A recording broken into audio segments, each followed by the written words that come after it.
Ce qu'il faut savoir, c'est qu'une fois qu'il a ça en tête, Marc va rentrer au Cameroun en 2014. Il arrive à Douala, il retrouve la joie des klaxons intempestifs dans la rue, mais aussi la joie de vivre. Il va commencer petit, il va louer un petit bureau avec son associé. Dans ce bureau, il n'y a pas de moquette épaisse, il n'y a pas de gratte-ciel vitré, c'est vraiment un bureau de la débrouille. Chaque matin, avec son associé, ils sont enthousiastes, ils viennent au bureau, ils s'installent comme des banquiers, mais ils n'ont pas d'argent. Ce qui est fou, c'est qu'ils écrivent des stratégies au tableau, ils simulent des réunions d'investissement, mais tout ça, c'est complètement fictif. Surtout que nous, on avait quand même déjà l'exigence de faire comme si on avait du business.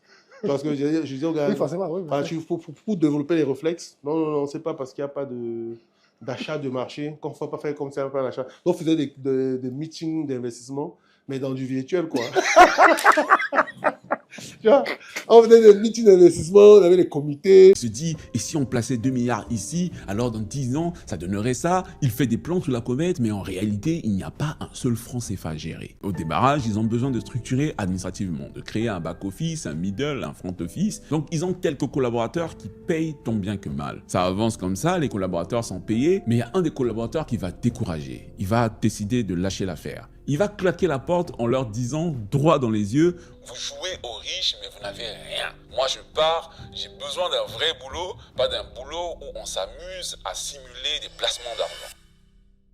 Le temps passe et la famille de Marc commence vraiment à s'inquiéter. Il y a un oncle qui lui dit avec un regard